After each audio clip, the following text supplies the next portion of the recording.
Can you dig it, sucker? Live from Houston, Texas, and around the world.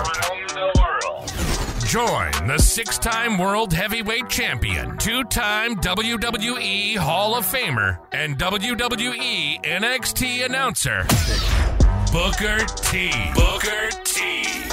Alongside his right-hand man, the BOAT, Brad Gilmore.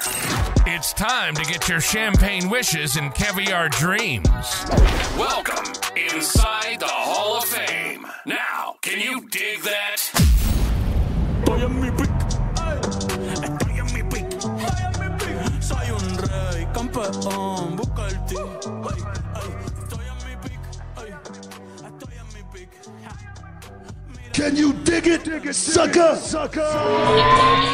And this episode is sponsored by Blue Chew. Guys, let's talk about it. Let's talk about sex. Hey, you remember when you was always ready to go? I'm talking about strapping the rocket on it, man. Going straight to the moon. I'm talking about getting it done. If you want that extra confidence, I got something for you. Listen up, BlueChew.com. Blue Chew is a unique online service that delivers the same active ingredients as Viagra, Cialis, Levitra, but in a chewable tablet at the fraction of the cost. But the great thing, Book, is you can take it any time, day or night, so you can plan ahead or be ready whenever an opportunity arises. The process is simple. You sign up at BlueChew.com, consult with one of their licensed medical providers, and once you're approved, you'll receive your prescription within days. The best part, guys, it's all done online on the internet. So there's no doctor's visit, no awkward conversations, no waiting in line at a pharmacy or any of that. And the thing is, Book, Blue Chew's tablets, they're made right here in the USA and prepared and shipped direct to your door in a discreet package, so no one is the wiser. You know, let's just get it out there, guys. Blue Chew wants to help you have better sex. Discover your options at BlueChew.com. It's like this: chew it and do it.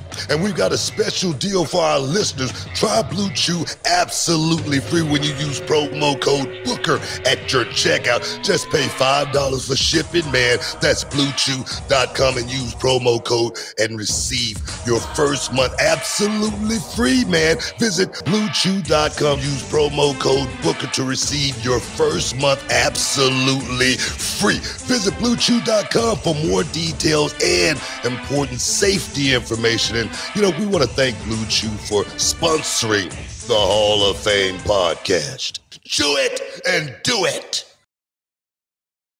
Can you dig it, sucker?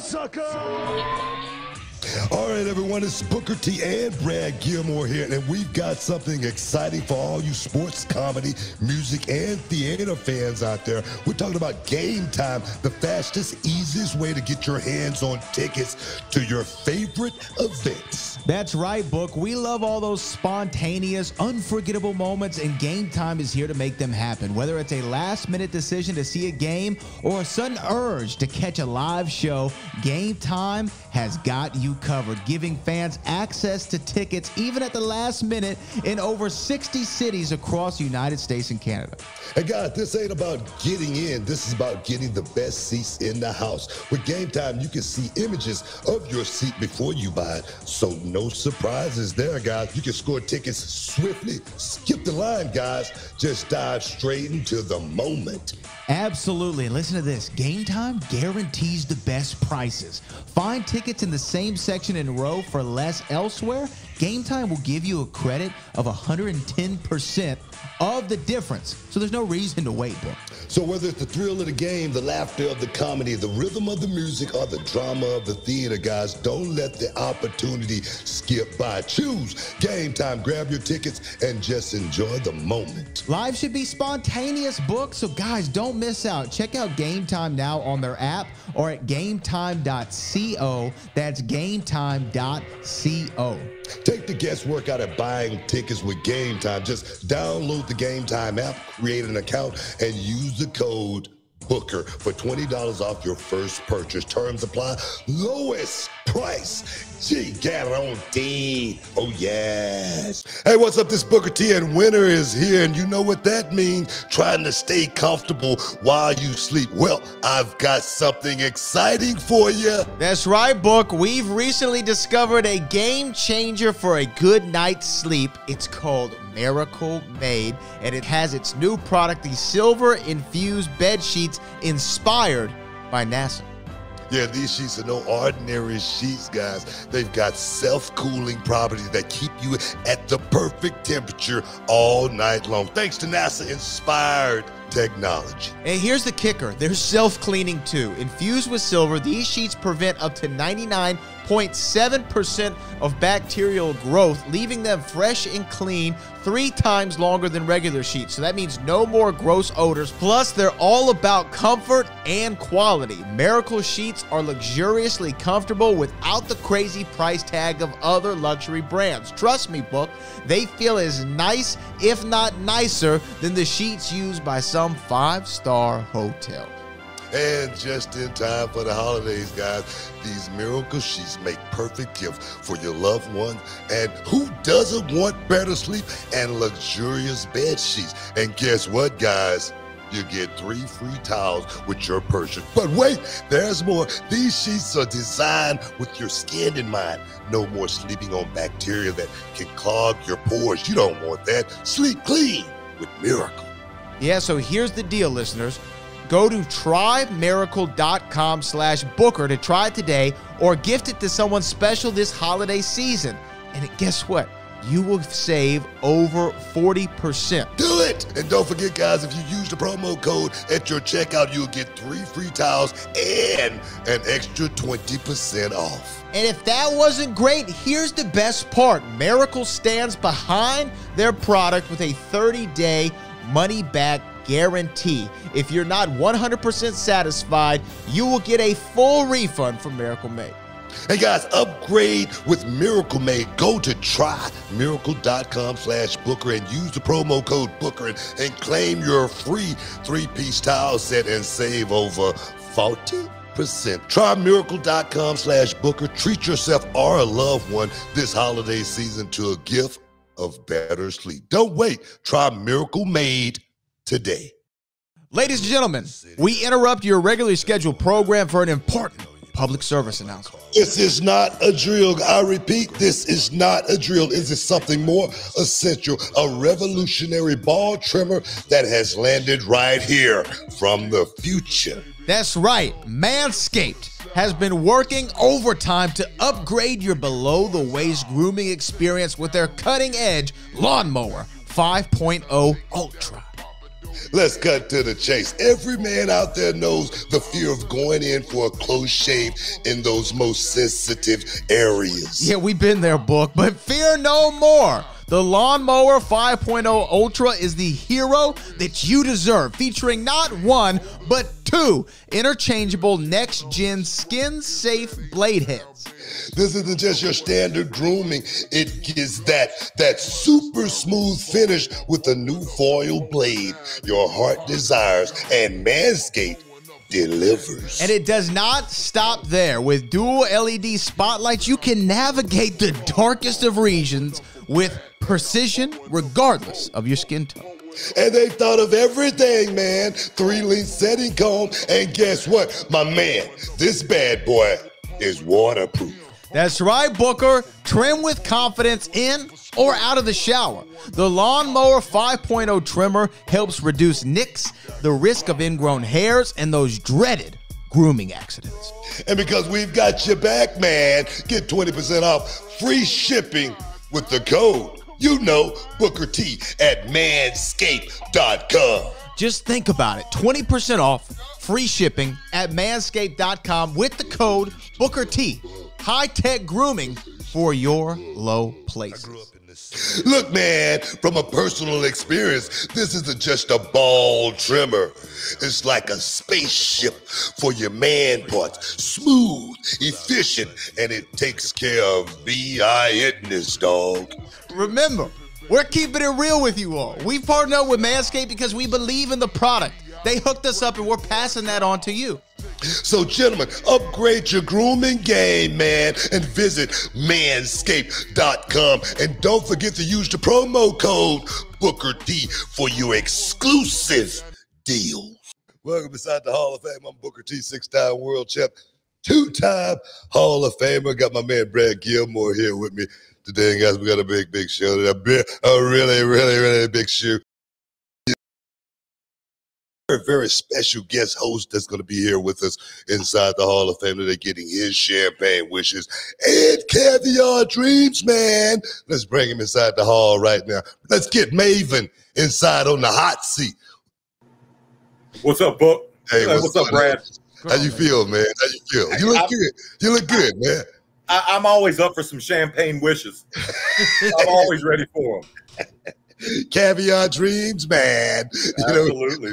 We got to get all that. Man, you look. I mean, you know what they tell, like the late man. You look radiant.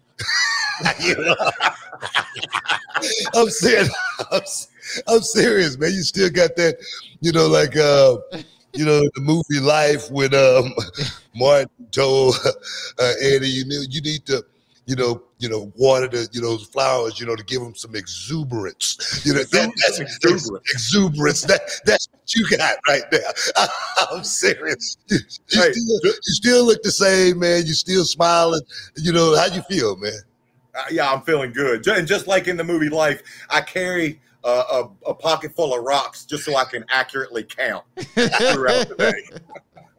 No, Book, I'm doing good. And likewise, you still, not only do you still look amazing, but you still just have that personality that literally just exploded backstage, especially with someone like me coming in and just blazed the trail for me. You still have it. Like, you haven't let any of your successes, stop you or even impede your desire to get more. So congratulations on everything you got, Book. I'm always working, man. I'm always working. We got a saying on the show, all my life, grinding all my life.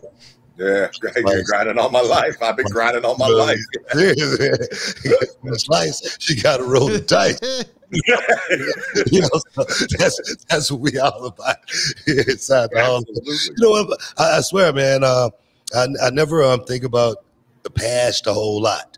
I really don't. I've never been one to, think about the past and, the way it was, back in the day, stuff like that. Just because I'm still trying to do so much. Me and Brad, we out in Vegas a lot, covering the fights, and we're having like so much fun doing that. We're doing the show and the podcast as well. And life is just like fluid, with the wrestling school, the wrestling promotion, and then still doing stuff, with WWE, NXT.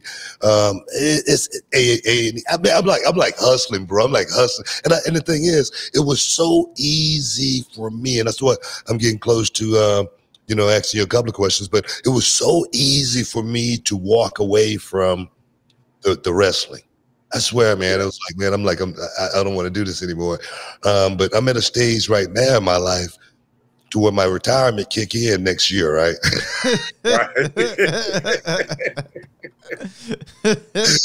and one contemplates actually retiring. And I say, what would I do? I never thought I would get this far.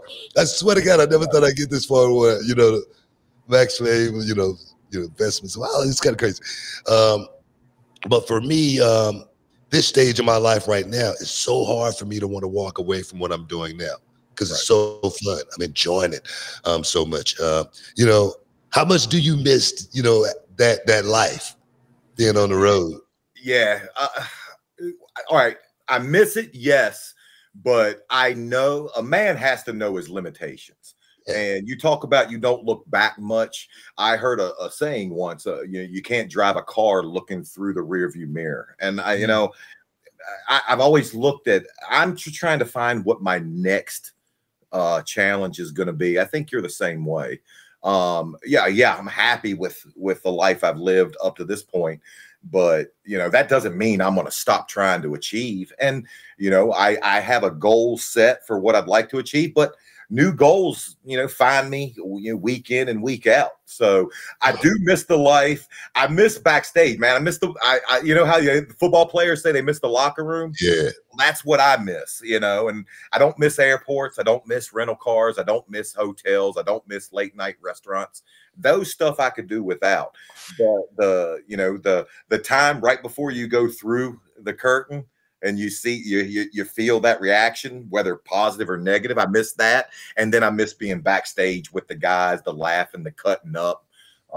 That's definitely, because even if I go to like an indie show or a smaller show now, I see the younger guys that have it and they have the inside jokes that I'm not privy to. Yeah. And I'm a little bit envious when when they have them. Yeah. That's a couple of things. People always talk about is, the locker room, what it was really, really like, in the locker room. Yeah. And you was one of those young guys that was coming up in the locker room, and you had guys in there like myself, you had guys in there like Bob Holly. We've heard so many stories about Bob Holly and, and how he was with young guys coming up. How from the tough enough thing all the way to you finally, won that thing to, getting on the roster and then actually having to go on the road. How tough was it really for you? Because you was like out there, you was all by yourself, man. You ain't had no buddy systems, no cliques and none of that kind of stuff. An inside guy pulling strings for you. No. How tough was it for you? Because I was listening to Rene Dupree talk about him being in the WWE at such a young age. Yeah. How tough it was for him dealing with that part, the backstage locker room, not the ring, just the guys in the locker room. And the guys can be just like kids, you know how it is. But how tough was it for you? It was. The training and all the wrestling stuff aside, because that's just, if you don't have it in you to do that, then wrong business for you. But the tough part was for me was just proving to all the other guys, not that I belonged, because time will tell if I belonged or not, but it was just that I deserved to be there, because I came in a different way. My first, I dare to say not many people's first match ever. My first match was on SmackDown with Taz. Book, you were my fourth match ever. Wow. Was you. And, that's and knowing the way guys were going to view me, and you brought him up, Bob Holly. Bob, and here's what I can appreciate, because Bob gets the title of being a bully. Sometimes that could not be further from the truth. Bob makes you earn your spot. And in that business, if you don't earn your spot, then you need to be doing something else. Bob makes you earn that. And I can appreciate that. I would say once I was on a full house show schedule, I think I did 3 weeks, day after day with Bob. Ooh. And the maddest he ever got at me was not hitting him hard enough. But at the end of my run with Bob, I had earned Bob's respect, which to this day now Bob and I are great. And it was almost kind of like a rite of passage. Yeah. Like once I got past and I earned Bob's respect, it was kind of like, all right, you belong here. Now it's just time to learn how to wrestle, So yeah, I tell you, when I first got to WWE and I got a chance to meet Bob Holly, he was always had that look on his face. Yeah. He always had that scowl and like he hadn't eaten or something, his wife had gotten into it. No, I'm serious. That's the way it would look. And I remember one of the first times I really got close to Bob, I said, tonight, I hope I got you because I'm going to eat your ass up tonight. Yeah. So I can't wait to get you in the ring. And I just was dogging him. I was just dogging him all day. And it was almost like he thought I was crazy. I said, it's like being in prison. You know what I mean? You took that prison mentality. Just bunk all night, just sitting there looking. You know what I mean? Making sure, everybody growling. This food is Alka-Seltzer. Make it come. We gotta take a break. We gotta take a break for a second. Stick around, guys. You're the Hall of Fame special guest host, Maven. We'll be back in a minute. Welcome back inside the Hall. Book, I don't have a clue how you're even funny in your advertisements, but you are. Chew it and do it. I'm sitting here dying. I'm sitting here just cracking up. I've never listened to an ad more intently than I just did. Chew it and do it, man. Yeah, and he's like taking me back in my head because he starts off telling a story. Yeah, he's like, guys, remember when you was always ready? And I'm like, yeah, I do remember those days. But hey, but you can attest to this. Look, strap a rocket to it, man. Book, you're talented, dude. You're talented. Man, it's just stupid, man. That's all. Yeah. I feel you. You know, just talking about being in jail, man. I learned a lot when I was in jail. A guy told me when I was in there, he told me, young blood, when you get out, you know, you don't want to come back here. He say, you know, if you act like it 9 times out of 10, people will believe it. And I took that, man. I was like, wow, you know, it just was a great concept. And I remember working for this guy, as Bruce Sarge was working at this warehouse. And he had a buddy who was an actor. And he came through. He used to come through all the time, just hanging out at the warehouse. And he told me, hey, man, I got some people that are going to be coming in town in this Chuck Norris movie. And I want you to go read these lines for it. And I said, man, I've never done that before. And he'd say, just go and try it. They never, you know, they don't know that. And I went and read for that movie. And boom, a couple of weeks later, got a call from Paramount Pictures, and I got the role.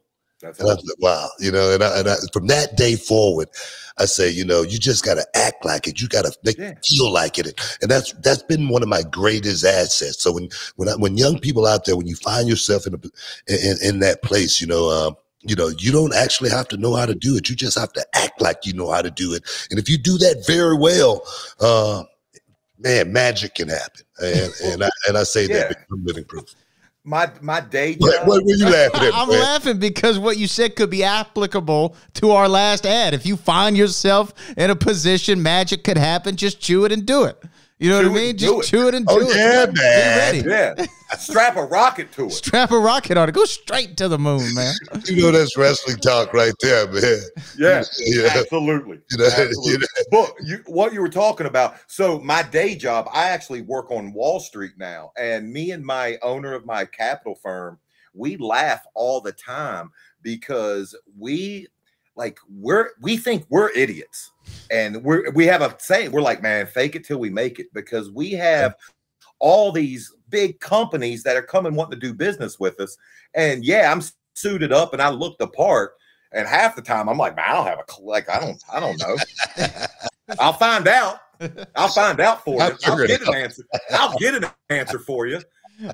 Yeah, they'll be asking. They'll be like, so what's your ROI look on that? Look like for the? I'm like, I don't know. Take it till you make it, brother. I'll get back to you on that. Looks good from my perspective. It looks real good from my perspective. Absolutely. Our computer's down, but I'll get it out. I'll get back to you.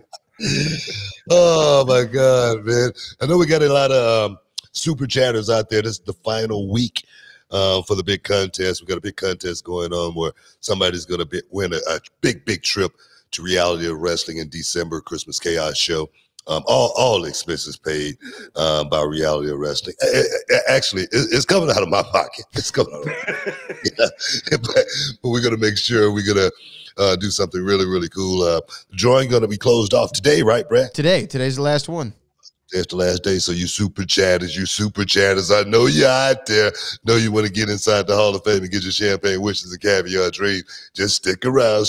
We got Maven in the house, y'all, and we just got to chop it up a little bit. I was my thing is like I was talking earlier, as far as I'm not a past guy, like always thinking in the past. I know you want to get in there, Brad.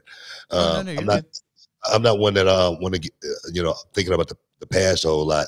And I was like, man, Brad and I, we was talking as far as, you and I and matches that we've had. And I'm like, man, I can't really remember. because I just didn't remember matches. You know what I mean? I'm not until I go and watch it. So I had to go back and do a little research and pull it up. And I go, man, I beat the hell out of me. Yeah, you got me. You got me. You know, but I was just wondering, was that, you know, that experience, you know, in the ring with me? Because what I noticed was the difference between that Maven at the beginning and the Maven at the end. The Maven at the end was just as big as I was on that night. He was,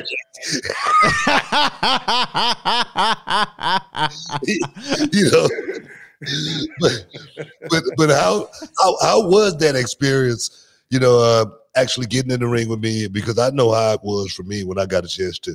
Yeah. But I don't know how big of a fan you was as a kid.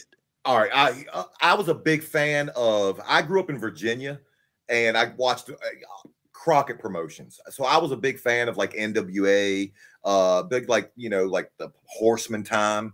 Like that was just my stuff. I didn't really watch. I would watch WWF like Saturday Night Main Event, but as far as like watching the programs, I grew up watching TBS and you know, those studio shows they would put on. Yeah. Now, as for watching you, fortunately for me, I grew up with two older brothers. I was the youngest of two older brothers who beat the hell out of me growing up. And they taught me a good lesson. And what they taught me was keep your mouth shut and just learn something throughout anything. And eventually one day you'll be where you want to get. And then you'll be the one that'll be able to pass on information. But working with you, I think we only worked together that one time. Yeah. I mean, maybe in like, maybe we were in the ring in like battle royals or something like that. It was a tag match we had where we worked together against Matt Hardy and Mark Henry. See, I don't even remember that. Yeah. And I remember because you were my fourth match. Shoot, I didn't even have wrestling gear at the time. But I was such a fan, and I was just happy because I knew the opportunity I had. I knew that when they started Tough Enough, you know, there was no guarantee. Like nowadays, you go on a reality show, you can make hundreds of thousands of dollars per episode. Yeah. We made $300 a week during then. But what they did offer us was an opportunity. Yeah. And so being in the ring with you on my fourth match ever, thinking the year before I was a school teacher, watching you every week, honestly, you could have laid it in a little harder and I still would have been happy. I still would have been honored, because you know why? As soon as we got back behind that curtain, I still remember looking at you, because it was in December, it was around Christmas. And I still remember looking at you and I was like, was everything okay for you? And you went, hey, man, great, man. And when I got you to like just be happy with working with me, yeah, like, man, I had a great Christmas after that book. Awesome, man. Like seriously, like I was honored. I was honored to be on there. Just like the other day when you called me and asked me to be on the show. How long did it take me to say yes? No time. Yeah, exactly. Yeah, exactly. Hey, man, that drop kick was sweet though. The drop kick. Your drop kick was great, man. All right, can I got time for a 30-second funny story about that? Yeah, man. All right, so literally the only move I had. So I'm in WrestleMania 18 wrestling Gold Dust. Go out there. We set the whole match up, hardcore title. Whole match is built around with him having the gold painted trash can. And the spot was he was gonna, you know, stagger, turn into it. I hit him with the drop kick, and that would go into our finish. But I threw the drop kick, and I don't know how, because he's holding a trash can. I missed him by 1.5 feet. And what made it worse was I get out of the ring. I roll, you know, finish the match, go backstage thinking 72,000 Toronto Sky Dome. Yeah. I just wrestled. I hope people don't realize I missed the drop kick. Yeah. What am I going to do at this point? Get behind Gorilla. Vince lays into me. Vince is like, you got one move, and you missed it. And I was just like, oh, God. Unbelievable. You got one. And to this day, I still laugh. You got one move, and you missed it. That's all you got. You got that drop kick. You got one. You got one move. No, we were popping because we were watching y'all's match from Raw. It was December 21st, Raw in 01. And you hit the drop kick once, and it's beautiful. I go, oh, Book, there's the drop kick. You go for it a second time, and Book just swats you out of the air. I'm like, Book, that's his only move, man. Don't parry him on his move. That's it. I've never seen somebody get swatted. Yeah, it's just like, I mean, hell, I was happy I got that much in. And I was researching the reason why we had that match because I was mad at Maven because he laughed at me because of the party Stone Cold Steve Austin grocery store fight. Yo, still, honestly, for everything that I've seen in wrestling, and you asked about how big of a fan I was. In college, me and my roommates, I lived in a baseball house. We had 2 TVs set up. It was before the days of flat screens, the big cabinet televisions. Yeah. And we would watch Monday Night Raw and then Nitro on top of it. And Book, still to this day, that grocery store scene, that's my favorite segment in any wrestling show of all time. I still... You at the end of it saying, I'm going to get you is the funniest damn thing. It's just, and the way you and Steve just work together. And hell, I want to know what Supermarket said. Yeah, come in here and tear this place up. That I know we got to take a break, but that finish right there was, me crying. I'm saying, I'm going to get you. That was the same way I used to be when my brother used to, like beat me up. And my mother was at work, and I used to be telling him, "I'm gonna tell Mama, I'm gonna help you." So that's what I had to draw back on. Did your mom have the same rule my mom had outside, just not in the house? No, man, I was the baby in the family. I wasn't supposed to get touched. Mine was fine with me getting touched as long as I didn't knock a vase on. When my mama went to work, everything went out the window. Yeah. Everybody used to beat my ass. I'm serious. Likewise. That just was the game. We got to take a break. Hey, stick around. You're in the Hall of Fame. We'll be back in a minute. Boom. I'm downloading the Game Time app right now, boy. Now use promo code Booker. Make sure you use the code, man. Blue Chew, everything. Make sure you use the code at the checkout. Get that. I got a lot of shit to do when I get off here. I can tell you what. I got some work. Put some work. I got a lot of stuff I got to get. Oh my God, man! Book talked about. Sorry, Book, I didn't mean to cut you off. Book talked about how he and I go to Vegas, and the last time we were in Vegas, we were going to get something to eat, and your name came up. I was talking to Booker about your channel, and I said, "Man, I was listening to Maven talk about his channel. He said something really smart." And correct me if I'm wrong here. You said there were a bunch of wrestling channels that would.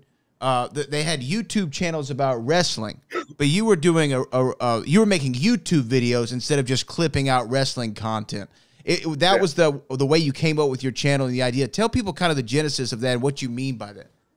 Yeah. Well, all right. So, and by the way, like if I was a white guy, I would want your hair. Just throwing that out there. Like that's the best coif I've ever seen in my life. Appreciate I don't know how you get it to stay there, but that's what I would want. BlueChew.com. Chew it and do it. Makes everything stand up. So the genesis of it, I'm not a name like Booker. I'm not a name like Austin. I'm not a name like Haker.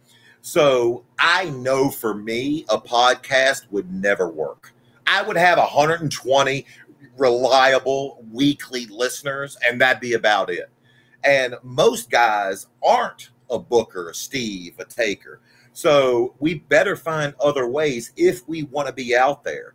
I had a guy contact me, and it was funny. I was doing Matt Cardona's podcast, and I was like, yeah, I had some guy named Mr. Beast contact me, and they were like, what? And I'm like, nah, it's not him. But I had a YouTuber contact me, and he threw a pitch out to me. He said, listen, he's like, wrestlers do it wrong. Wrestlers put out a podcast and then they talk about what interests them. And listeners don't care. Listeners don't care about that time you were riding through Peoria and you stopped at a Perkins and they dropped your food on the floor. Right? Listeners don't care.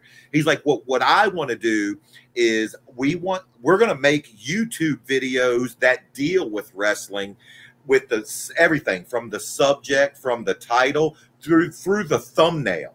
I'm taking these ridiculous thumbnail pictures that I'm like, God, like I wouldn't do this. Like I wouldn't put this in my album on my phone for nothing, but they work. What can I say? And that's the whole genesis of it, and even touch on subjects that maybe other guys won't touch on. But the one thing I do, and the one thing I stressed to him when we started, I said, I'm not going to out anybody, and I'll out myself. But if I'm going to tell a story, it's going to be my story. Like I can't tell Booker's story. I can't tell Randy Orton's story. Yeah. I can't tell one of their stories. I can tell my stories, and I'll tell mine. But I don't want to be another site that's just dogging people or bad mouthing the WWE or what the hell. I watch the product now and they can't do anything right. Yeah. Incorrect. So, and we agreed. We did about a month of planning, and then it's just been a constantly evolving thing. It blows my mind that it's as successful as it is. But I mean, I'm saying this to Booker, who is. You got a gazillion more followers, but no, you started off and you done it the right way. And yeah, thing is, you're likable. People grab radiant. Yeah, he's radiant. He's very radiant. Exuberant. Yeah, I'm serious, and people like that. I mean, you talk about that's one thing that I hate today is, and I talk to Brad about it all the time. It's when someone is telling somebody else's story. Yeah. And it's like, bro, that's not your story to tell. Yeah. If that person is not talking about that, that's not something that you should even remotely even be thinking. And I see that so much today where these guys are having those kind of, and I'm like, okay. And what I don't get about it is, it just make you a person that, after all these years, if I would have never heard that, I would have never thought that way about you. And the reason I say that is because I go back to the story with Eric Bischoff. Eric Bischoff and I, we go back all the way to WCW. Yeah. Eric Bischoff is someone who watched my back and made sure that I was pretty much protected in WCW. And then when the Dark Side of the Ring came out, yeah.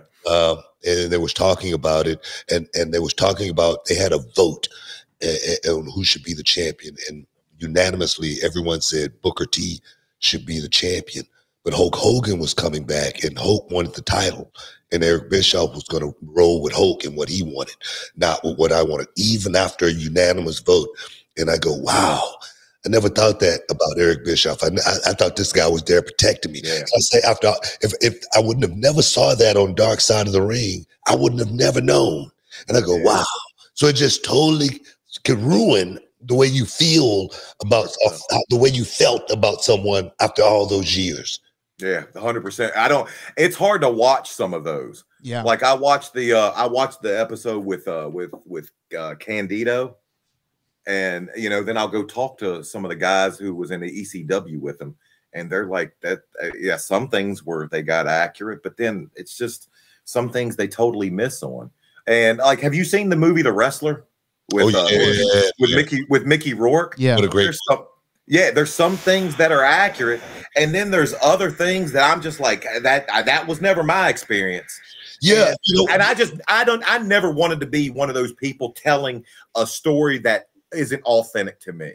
That's it. Well, The Wrestler, I think that story was the story of the wrestler that went all the way to the top, but just wouldn't leave.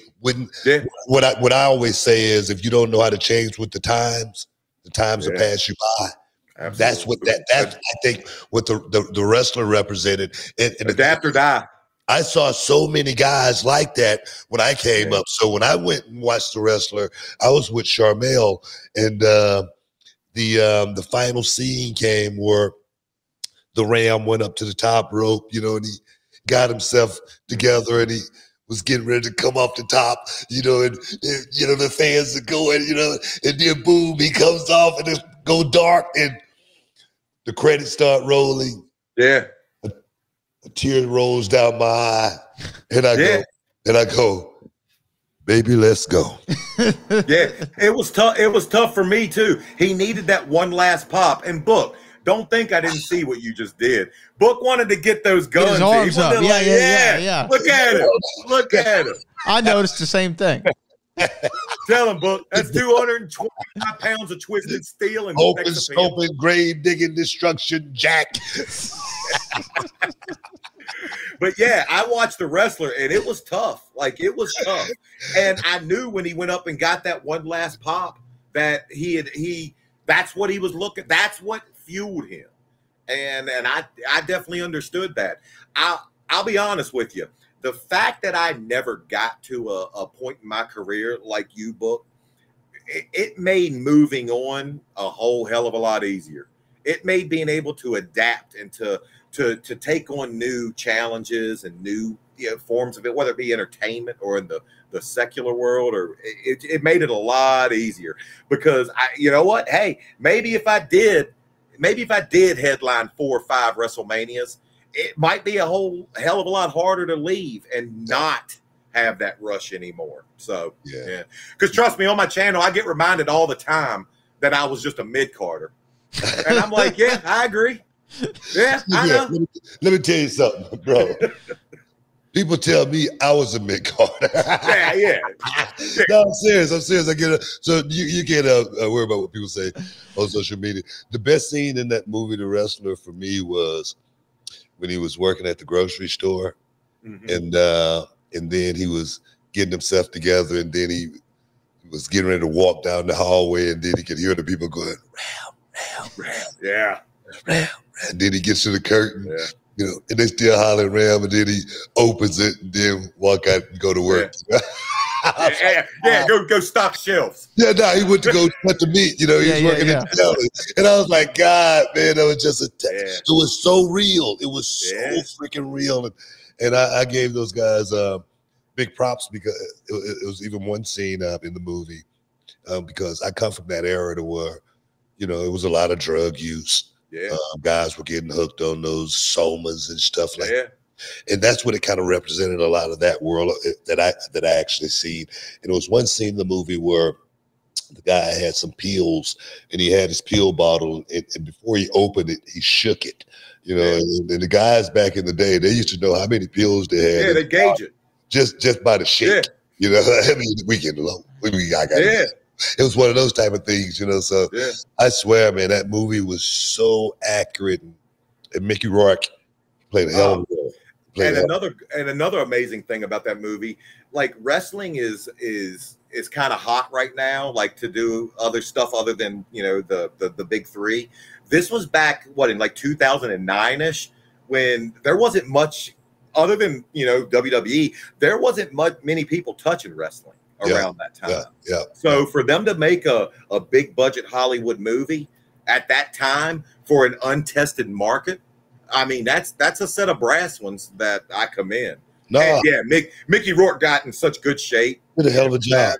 He did a hell of a job. He played a hell of a role. I mean, he was so authentic as far as the wrestler go of the 80s. I swear, I watched it, and that's why for me, kind of like gets goosebumps just think, because it was such a good produced and directed movie.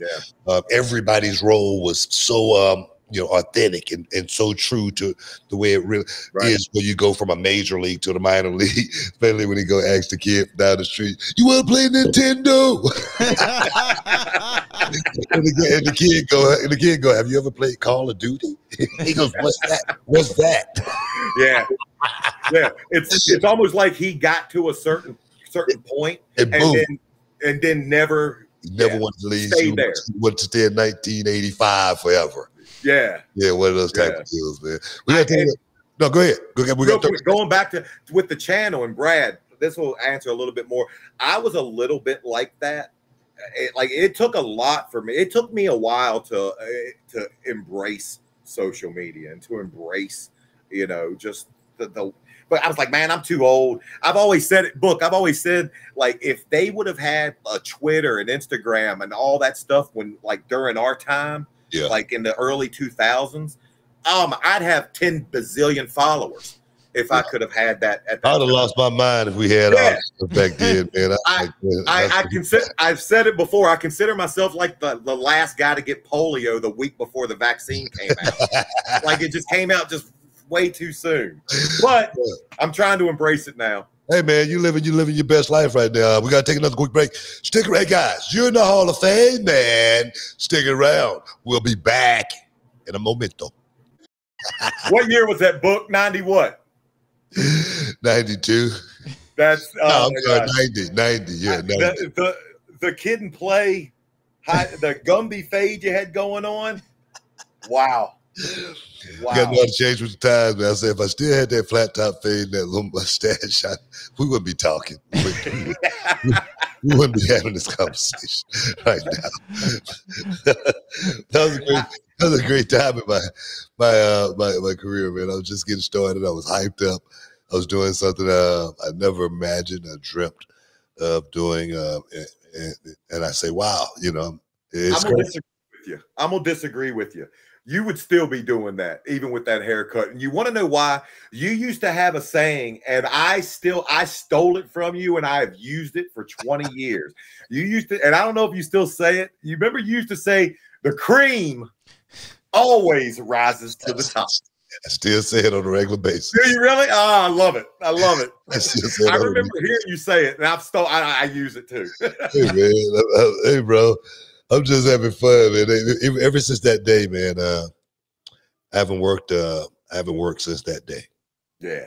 That's what I always tell people. When I start wrestling, that's when I stop working. And doing this has been a dream come true that I have never had, but it's been a monster. And the thing is, I'm still having so much fun with this life thing. That's what it's about, trying to stay motivated with life, because I always say also, life is the hardest thing you're ever going to deal with in life. You wake up every day, you got to look in the mirror, and you got to, boom, you got to go to work, you got to take care of business. And it's not going to get any easier. So for me, man, I just embrace it. I swear to God. Absolutely. Can I ask you a question? Yeah. All right. So when we were training, Steve Austin came by the house and he said, they don't pay me to wrestle, they pay me to travel. And I remember, because this was back when, to me, wrestling was like, man, wrestling was hard. Like, it was just, and I don't mean the physical aspect, I mean like the psychological aspect.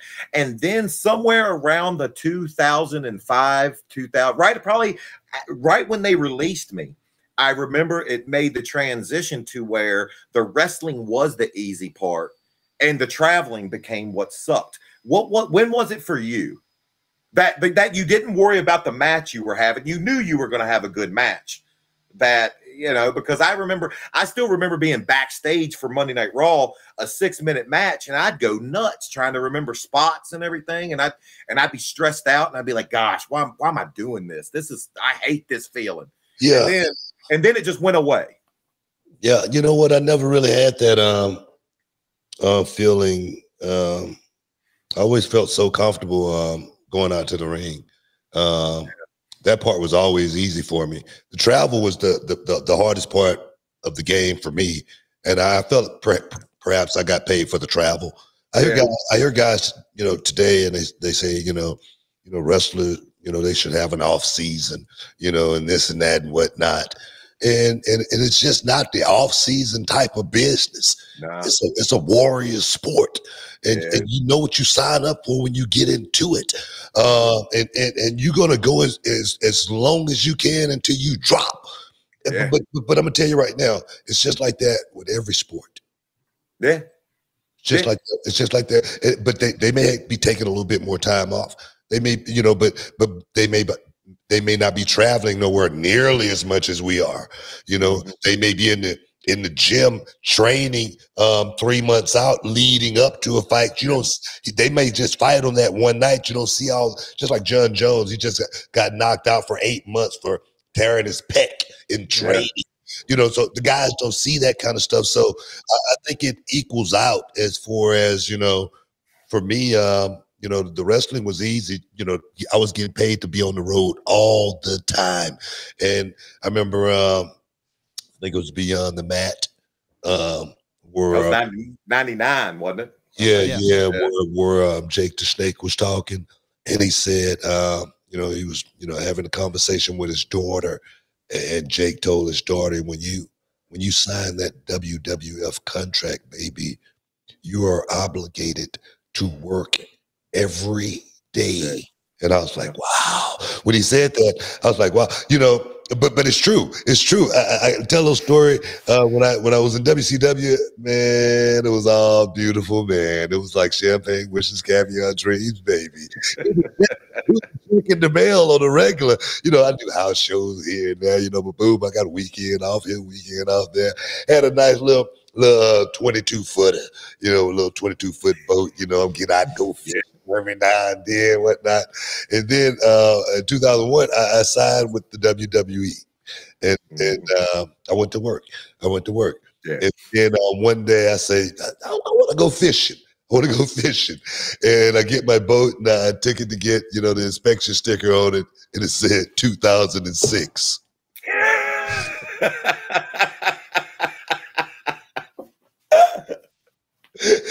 And I'm not lying. I had been working my ass off, and I didn't even realize it. Forgot about it. I forgot who I was. I was just working. Yeah. I'm serious. I heard Bill Parcells say, if you leave the huddle in football, someone's going to replace you. Someone's going to go in your spot. And wrestling is that to a T. You want an off season? I guarantee you, while you're sitting at home for those 3 months, they're going to be developing another star, and you can be forgotten about very quickly in that business. Well, you know, so you better be out there grinding. Well, I look at it that way, but I look at it a different way also. When a wrestler's body get out of tune from being in the ring all the time, that can lead to even more trouble. That 3 months sitting at home, letting that calcium build back up, and then going reopen it, that scar, you know, that tissue and whatnot, and then taking those bumps, getting back used to that shock all over again after being off for 3 months. That could be worse for you. I would imagine that could be worse for you than actually being on the road on a regular. That's just my opinion. That's just my look here. And I always say, I could be wrong. You know. but I don't think so. Oh, that go ahead, Brad. I see you. Oh no. I guess. Whoa. Hey guys, before we even get a little bit further, reality of wrestling going down this weekend. You don't want to miss out. You don't want to get shut out. The new arena is going to be packed. 9,300 in mid. We just got a new building. 9300 Emmett F. Lowry Expressway. 7 o'clock bell time, guys. Don't miss out. Don't get shut out. The main event. That main man, my main man, Kenny King, the amazing Kenny King, stepping inside the reality of wrestling arena, and he's going to be taking on the Underground King. Oh, yes, Brian Keith, the bounty hunter, is going to. Hey, and guess what? The Heat is going to be in the house. Not Harlem Heat, the Heat is going to be in the house along with my main man, Gaspar. I just got to get this plug out there. Q, if you're out there anywhere, show up. I got something for you. I better not even say it on there. All right, but let's keep this thing. How many super chatters we got? We have a lot, and a lot of questions for Maven that I want to get to. But before we get to the super chats, Maven, I did want to ask you this, because I was somebody who I watched that initial season of Tough Enough back when I was younger, and when you came I'm sorry. No, I liked it, man. I thought it was so cool that there was wrestling on MTV as a kid. You know, I thought that was the coolest thing in the world. And then you come in, and I was a Maven fan, man. I really enjoyed watching you, especially in the early years. And when did you, though, this is my question, when did you feel like, because we were talking about this on the show, that I think the way you came in, and Book alluded to this, there might have been a little professional jealousy from some people, like, hey, man, who's this kid? He gets all this TV time, comes right in, getting the spotlight put on him. When was it that you felt like the locker room went, okay, Maven's one of ours? Yeah, and understandable. Sure. I knew going into it, it was an uphill battle. I knew I was going to have to win guys over, and I knew the only way to do that was keeping your mouth shut, go out there and learn. Just listen to what they say, and eventually you let your personality take over and let guys know I'm here for all the right reasons. I would say it probably took about 6 to 8 months of continuously being on the road. Now, the first couple months when I wrestled, I told you I wrestled Taz 3 times. I wrestled Book that December 21st. And then they took me off, and sent me to developmental until I came back. And once I did the Taker spot and Rumble, and move forward with house shows and obviously working Bob, I think I got Taker on my side and I got Bob Holly on my side. And those are 2 great guys you want to have, saying, hey, this guy, he's got something. I don't know what it is yet, but he's got something. And it was probably 6 to 8 months before I would say probably 90% of the locker room viewed me as one of theirs and not just a kid from MTV and Tough Enough. And subsequently, because you're going to be found out really quick. If you're a fraud, I don't care if you're a fraud in any business, you're going to be found out. If you're a fraud in wrestling, it's going to come out. And it's going to come out and it's going to hurt when it comes out. But I think guys knew I think guys knew I was there for the right reasons. And Book, I now see that most of my one-liners stem off of what you say, because what you just said earlier, I've said for years. I've been wrong before. I'll be wrong again, just not today. Just not today. Hey, Ross. But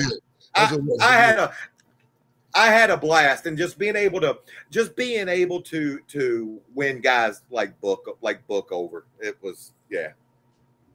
Hey man, I know we got to take a quick break. I want to come back, and I know we got some super chatters, but I want to talk to you about not wanting to go to the ring and practice.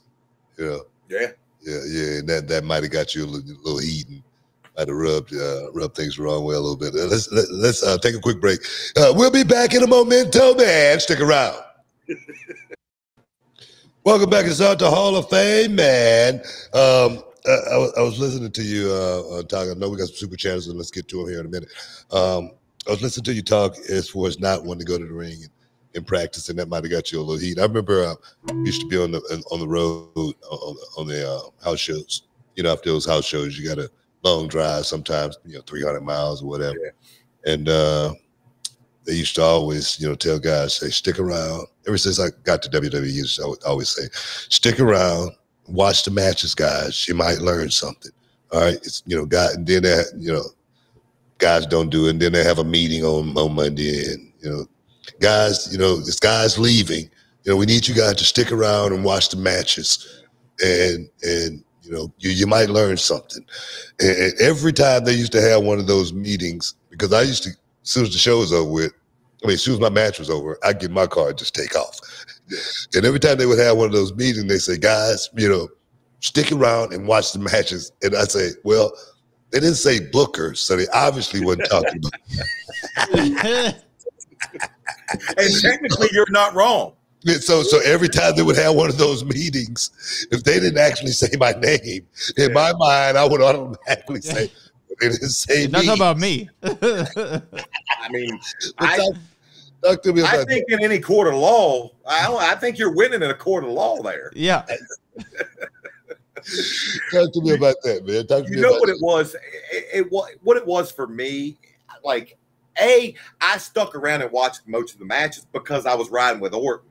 And after I'd wrestled first, second, or third on Raw, hell, he was wrestling last. So I was forced to do that. Where I got in my trouble and where I got my heat book was Johnny Ace, the day of Raw. That ring, we get there at 1. That ring's already set up. Yeah. Johnny would cut. He would say, Maven, you need to be on the ring, getting better. And listen, I don't know. who said it, but excuses are tools of the weak and incompetent. I get it, and this isn't an excuse, but I just I didn't want to. Going to the gym and getting a workout in seemed a whole hell of a lot better of an idea. Sitting in the rafters and BSing with the guys and having fun and telling jokes. Hell, I think one time me and you went and played golf. Yeah. That seemed like a hell of a lot better idea than rolling around with Fit Finley. I'll tell you what. Yeah.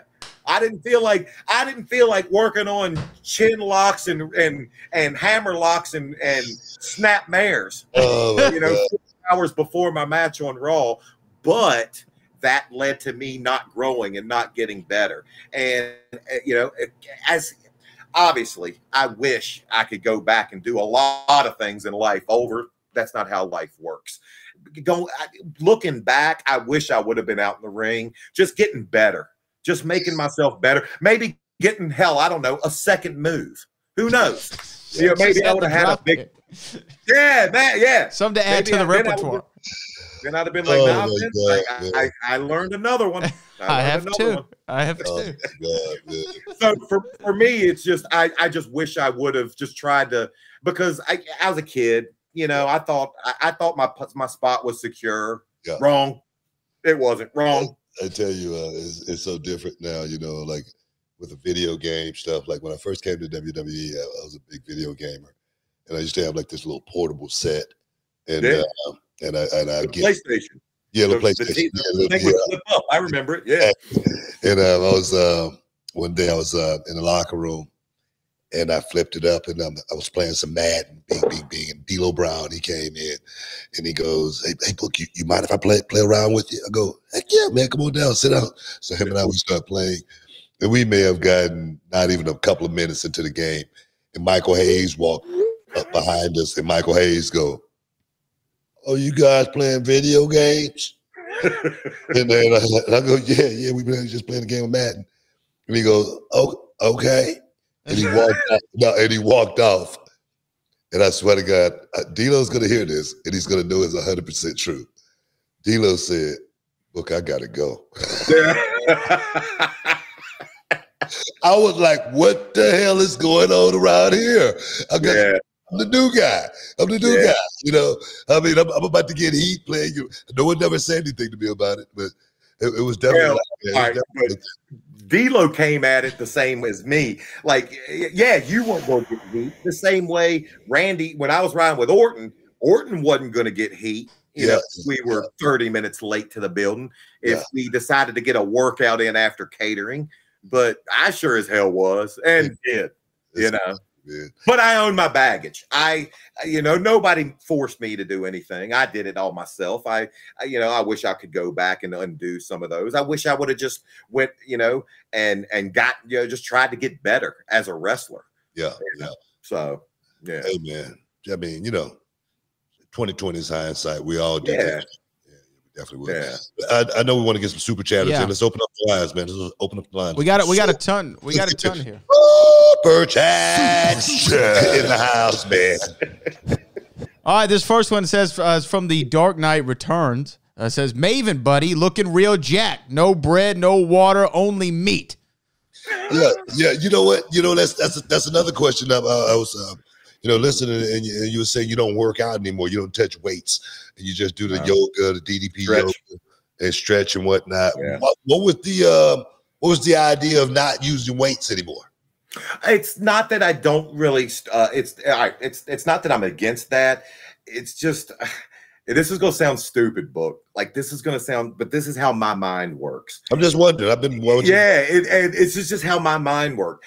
Like the fact that I know I can't be all roided up anymore and look the way I used to look. I'm neutral or fifth. I don't have those middle gears. So it's like if I went to the gym and started working out again, I would find myself trying to find some Anavar and a couple months of test, or maybe some growth hormone. I just know me. That's how I work. And with my, obviously, I'm sure your back and body hurts you. Mine does too. I have found a stretching routine. It takes me about an hour a day. and it keeps my body feeling pretty damn good. And I know that that's portion of my life is me being just jacked. It's just done. I'm not going to be like that anymore. I don't know if I can do it halfway. So instead, I've given myself to just trying to be as flexible and as stretch as much as possible, just because I know how gravity works and I know how time works. My back's not going to get better. So I'm just trying to just help it. So I'm 46 right now. In 10 years, when I'm 56, it's not even worse. Yeah. Yeah. Book, all of us don't have your genetics, buddy. I know we share the same last name, but if I took my shirt off right now, I'm not taking my shirt off standing next to you. That's for sure. I just came from the doctor. The doctor said you're in good shape. So hey man, I appreciate it, man. But keep the super chats rolling. Here's our next one. Super chat. This is from Vanilla Manila. Maven, do you have any interaction with Jonathan Coachman? Are you too close? I feel like you should do a video together, Booker too. Being Coachman? That's what it says. And they asked Maven. Big Coachman. Big Coachman. We're not going to be doing any videos anytime. I like Coachman. Let's just say that. I like Coachman. You know, he's good people. He's good people. You know, I'm gonna leave it at that. I'm gonna leave it at that. I ain't gonna go no further than that, because then it'll be all over the internet tomorrow if I say anything. You know, but I like. What's your relationship with Coachman? I mean, I don't really have a relationship now. I mean, I wouldn't say we were ever close. We were always cordial, and I like Coach a lot. And I was happy. I know he moved on, went to ESPN, doing the golf stuff now. Yeah. Coach is one of those guys that, I mean, he's amazing. You put him in front of a camera, and he's just silver-tongued devil. Yeah. But as far as like knowing what Coach is up to and everything, I haven't spoke to Coach in years. I tell you what, just never tell a story around Coach, because you know, if you caught a 20-pound, alligator gar, he just caught a whale. Oh, he's a topper. He's a topper? Is that what you're saying? Bro, he's going to top you. He's a topper. Yeah. I know we got to take more super chats, but I got to give this one Coach story that he had told me. This is going to be a good one. You're going to love this one. Coach said they was out of the strip club in Houston, and and he was talking to this chick, and the chick, no, they were in Houston, and The Rock was talking to this chick, and The Rock said, the chick asked, "Where's Jonathan Coachman?"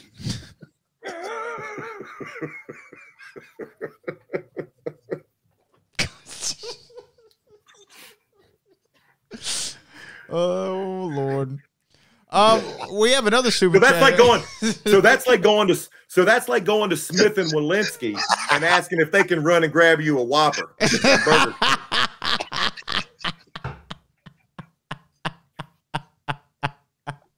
Yeah, no, I don't want the filet. No, I'm good on that. Filet. I'm good on that. If you got somebody in the back cooking a hot dog, I'll take that. I think that was one of the best ones. That was one of the best stories ever. Wow. Casanova. Wow. We got the funny part is he probably believes it. He probably talked himself into it being true. You want to take another one here, Book? Yeah. All right, this one is from the Willmeister. Everyone is saying The Rock's new wax sculpture looks like Vin Diesel, but my first thought was that it looked like Maven. Would you agree? I saw Maven posted a photo with him in the wax posted. That's another question. I know we got to take a break here in like a minute. But do you think that may have held you back because you did look so much like The Rock? Yeah, you know what? It probably got my foot in the door, but then probably held me back. So it was probably a catch-22. But you listen, hey, every blessing has its little burdens. I'll take it, and I get all the time, no matter what I do in the wrestling world, people are always like, you're trying to be The Rock. And I'm not. you know. But then again, I think of it this way: they could, you know, no one's saying you're trying to be like Savio Vega, you know. So they're putting me in good company, and I love. No offense to Savio, but if there's one guy, if there's one guy that you can, you know, be attributed to being similar to, I'll take him. Yeah. No one's being like, yeah, you're trying to be like King Kong Bundy. Yeah, I'll take it. Hey man, and that's as close to a wax figure as I'm ever gonna get. So you'll take that too. Yeah, I'll take it. Just saw that Booker T clip that promo when I first went to Japan at that time. They were calling me over there, Eddie Murphy. You Eddie Murphy. we got to take a break. Stick around. You're in the Hall of Fame. We'll be back in a minute. Is that true? Did Knobs really beat up Private Ryan? That's the alleged truth. I don't know. Was that before Tom Hanks got him? Tom Hanks and all them saved him, or I've never heard that story. No, this was in a bar back in the WCW days. Holy cow! No, that's a true story. That's a true story. Every time you play that, it make me. They do look alike. Yeah, I don't look alike at all. They do look a little bit alike, man. Come on, you know that. I'd never heard that story. That's a great story. Oh man, look. Let me ask you a real quick question before you get to the super chats. The one thing that I've noticed in my YouTube page that's been successful is people comment on my ability to tell stories. Mm-hmm. Is that what people love about you? Because like I told you, you're doing a Blue Chew commercial earlier. I'm glued to my seat.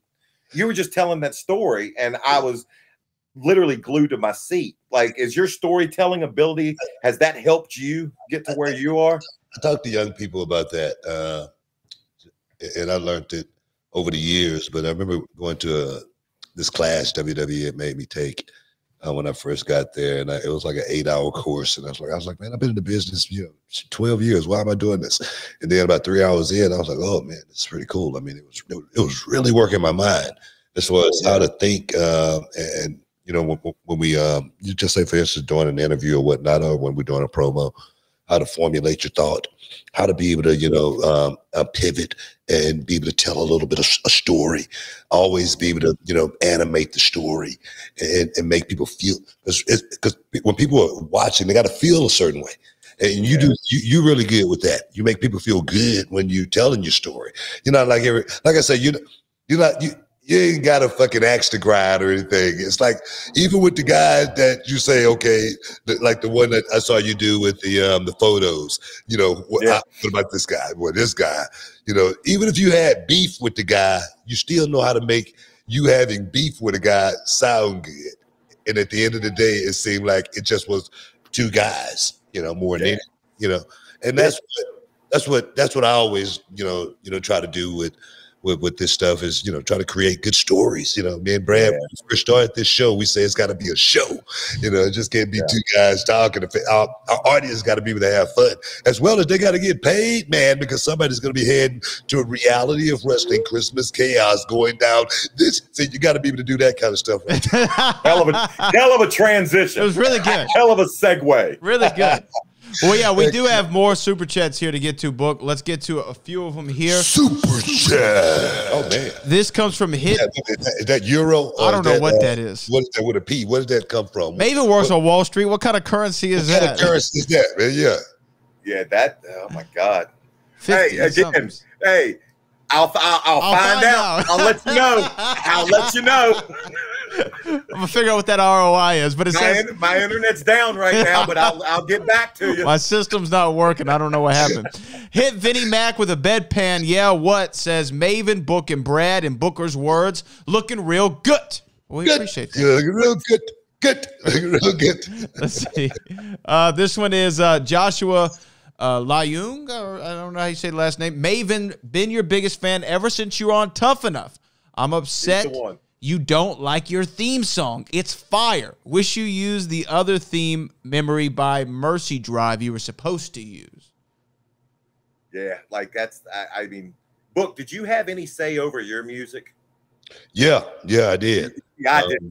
When I came to WCW, I definitely requested it, and then when I was in WWE, they gave me I had to go do this rap song. Can you dig it? Yeah, I hated it. I hated that song because I never wanted to come out to a rap song, and they made me use that for about 2 months. And I went to Vince and I said, Vince, I'm not feeling it.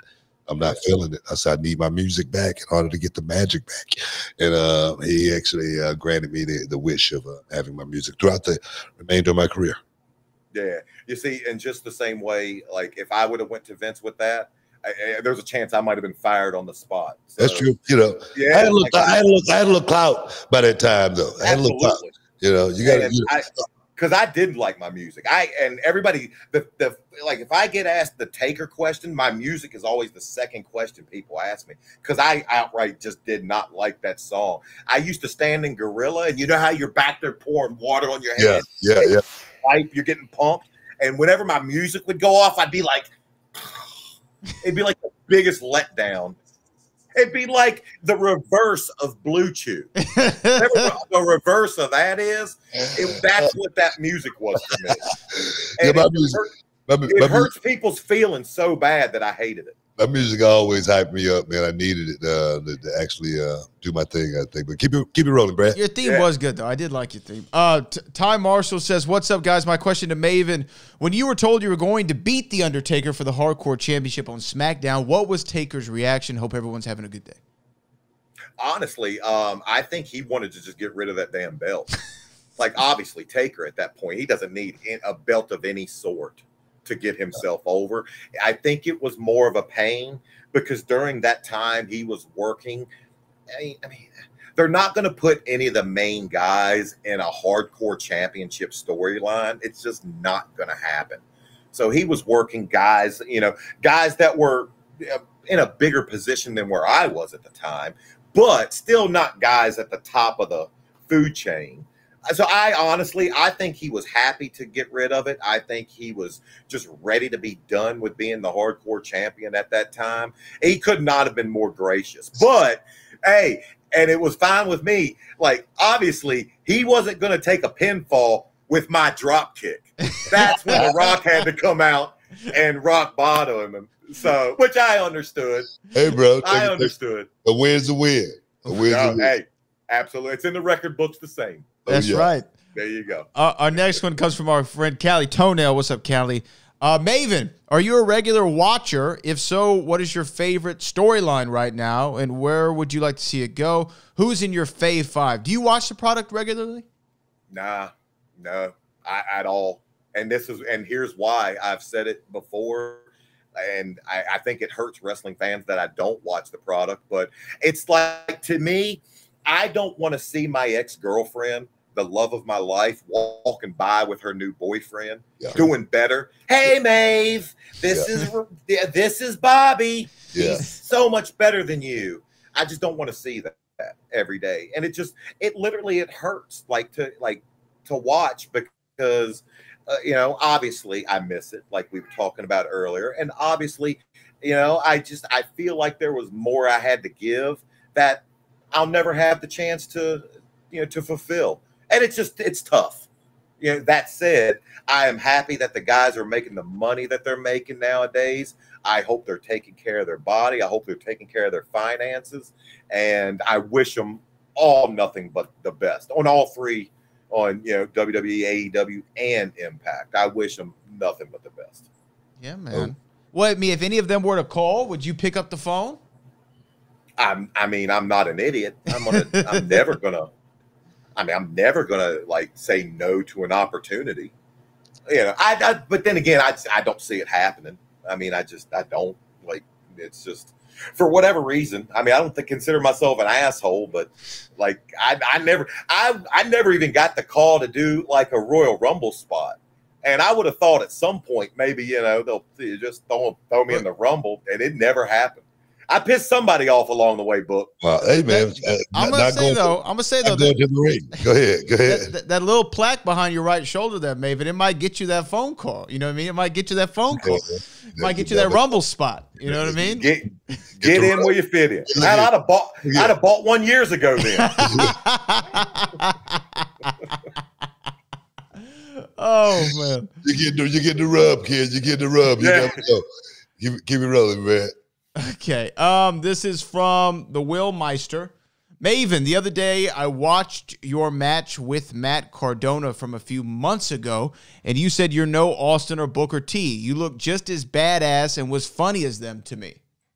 Oh man, that was I was doing Cardona. Cardona, like obviously he's still doing his thing on the indies, and he's probably bigger now than he's ever been. And for it's funny whenever somebody tells me like, I was such a fan of yours, when I was growing up. I'm like, listen, I'm not my favorite wrestler, so don't tell me I was your favorite wrestler. But for Cardona, like I actually believe it because he's like he knew more about you. Talk about you don't remember your matches. He knew more about my stuff than I did. And so just years like him and Brian Myers really at my lowest point, like they really helped me just get my foot back in this business. And I'd literally lost everything, Book, and I was working in a bar bouncing, and they just so happened to come in like literally my lowest point. And at the time of my life when somebody recognizing me for wrestling, like I dreaded that because I didn't want people to correlate where I'd been to where I was at the time. Yeah. And just they literally got me some work and put me on their stuff. And so when he asked me to wrestle him in a match, absolutely. It's the same way I said yes a second after you asked me, the same with him. Absolutely, Matt. Well, hell, man, we got a show coming up next month, and you need somebody to sell hot dogs.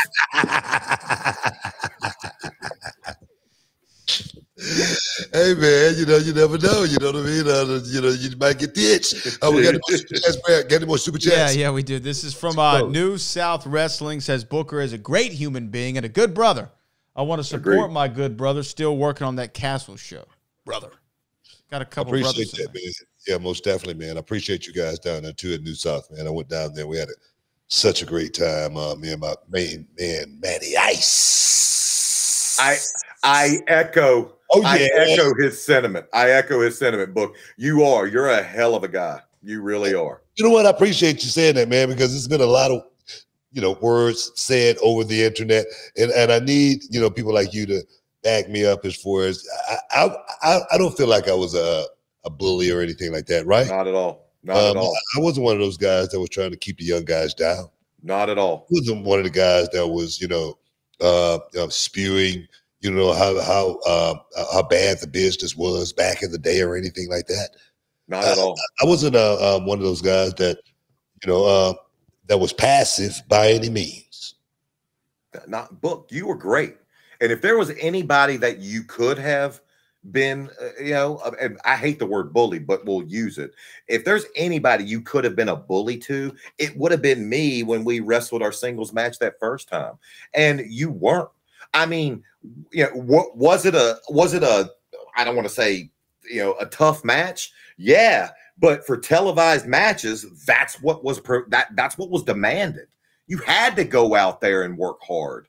Yeah. Or you weren't going to be on television for long. And like I said, the moment we went through Gorilla and I come up to you and I'm like, because I was just so terrified to not give someone with your credentials a good match.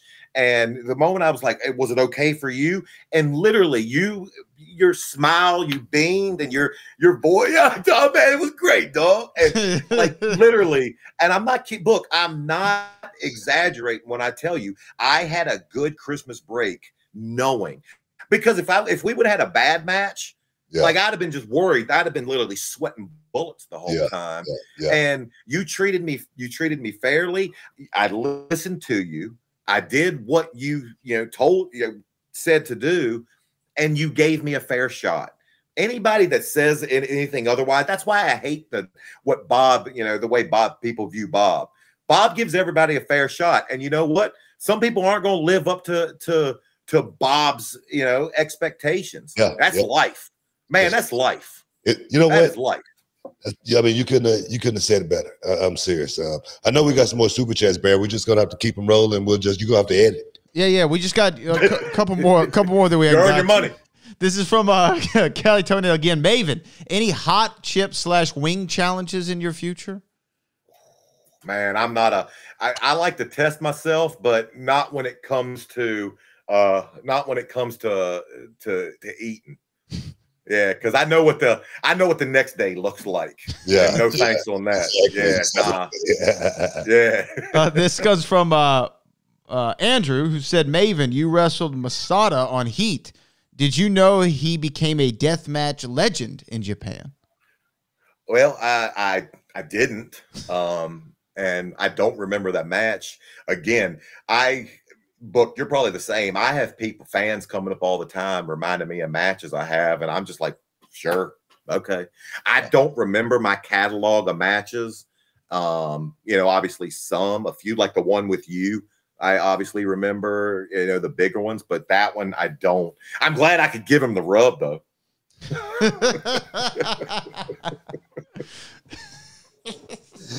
Nah, man, I'm that same way, man. I don't remember matches at all. Like you say, only the big ones. I remember being in those Steamboat, Perfect, stuff like that. Those matches, Ric Flair. I remember those matches like it was yesterday because those were my, the heroes, the legends of wrestling, and I was like, wow, I can't believe I'm in here actually doing this. I think that's the only, and really, really of the certain matches that I remember, they had to have touched me in a certain way, and I had to have been working my butt off. So every match was like another role for me. I was getting the script, and I was going out there, and I was going to try to make it the best I possibly could, So for me, it was always like I say it still today. It was just work. Yeah, just work. Yeah. We got any more super chats, Brad? Yeah, we got one more from Maven here that came in. This is from the Willmeister again, who said, I remember getting a copy of WWE Shut Your Mouth, booting it up and going to the teams and seeing a pre-made team called Booker T Maven. Were y'all ever a tag team? Well, we know y'all tagged once. Yeah, that one time. Yeah. We got a big win too. We got a huge win. Look, I watch that match every night before I go to bed. Yeah, right. Like what an odd pairing. I mean, Matt Hardy and Mark Henry. I'm like, what the hell's going on here? But there again, for me, it was always about getting the script and going out there and making the best of that night that I possibly could. I never have looked at this business anything other than me going out there and performing it and try to perform at the highest level and give those fans what they paid to see, which is, a show. They want to have their imagination, suspended for a moment when they leave the house and come into those arenas. So for me, that's what it was all about. I was that kid going to that kung fu movie and leaving. That's the way I wanted those kids to feel, So it was a hell of a ride for me, man. Well, you asked earlier if you were a guy that took liberties, and my answer was no. I'll do you one better. You never was a guy that half-assed it. I don't care if it was a house show. I don't care what it was. You were one of those guys that were going to go out and you were going to give everything you had every match. I don't care which town it was in. I appreciate it. Yeah. I appreciate it. I'm serious, man. I really do. I love that game, man. I love wrestling, man. I love performing. And all I was, being was just that kid that my sister and I used to be like at Christmas time and Thanksgiving. We used to be like the clowns. We used to dance. Yeah. We had a dance routine. And that's all it was for me, man. I found a way out. Yeah. You know what I mean? I found a way out of this thing called life. And I said, when I got in the wrestling business, I said, man, they're going to have to kick me out. I was like, you get paid to do this? Well, how much? I was like, okay, I'll be in. You know what I mean? But it was an opportunity of a lifetime. I told Brad when he first started working with me, you said something earlier about it. And Brad came into my office and he had that boot-fun hairdo, right? He slicked things that rosy cheeks because I think he had something going on. He just had some kind of seizure or something, right? Bell's palsy, but it's okay. He's like 18 years old, right? He's like, I want to get in the wrestling business, And I told him, well, look, you're a good-looking kid, but there's no money in this, okay? But I say, but it's Which is a lot of opportunity, you know. Boom. He's like, I'm in. He's freaking my partner there, man. And we go around the world together, man. So opportunities knock, man. You got to know when to take them. You got to know when to Absolutely. go and take that knock, man. Know when to pick up the phone and take that call, man. Just like you did. You picked up the phone, took that call to step inside the Hall of Fame. Get your champagne wishes, caviar dreams, man. And I just want to I want to thank you, man, for coming on with us and being our special guest host here tonight, man. And get your socials out there, man, and let everybody know where they can find you and whatnot. Yeah, and obviously, thank you guys for having me. Book, I'm a fan of whatever you're a part of. I'm a fan of. I will be making it out to the new Coliseum here shortly. Brad, it's been an absolute pleasure to work and stare at your hair for the last hour and a half. Find me YouTube, Maven Huffman. My name, Maven Huffman. No, Booker and I are not related. And I'm on YouTube, Maven Huffman, and on Instagram, same thing, Maven Huffman. Yeah, man. Again, man. We put videos out every Friday at noon, so expect one tomorrow. I don't know what is coming out. I'm not a part of the editing team, but yeah, it's having fun with it. Hey man, you're doing a hell of a job. Just keep up the good work, man. Just keep up the good work. And yo, I'm gonna ask you to be on I'm gonna ask you to do a video for me. So bro, be ready for that. Man, just say, look here. I'm always available when I'm available. That's why I love you. You can use that one. You can use that one right there too. But guys, go to make sure you check out the Twitter. We're gonna be announcing the winner of the contest. Someone will be coming to Reality Wrestling in December for our big Christmas chaos show. Looking forward to making you a honorary VIP member inside the arena, guys. So stay tuned for that. But always, like I say, we love you, Bradley, for all the heavy lifting. For all the heavy, you look like your shoulders got a little bigger. For all the heavy lifting, bro, I appreciate you. But right now, peace. We love you. We out.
The Ed Milet Show showcases the greatest peak performers sharing their journey, knowledge, and thought leadership. This is one of the all-time best pieces of advice ever given on the show. Actor Rainn Wilson. The number one thing that psychologists point to with young people of why they are struggling so much in this mental health epidemic is they don't have resilience. So how do you build resilience if you don't understand suffering itself? The Ed Milet Show is available on YouTube or wherever you listen.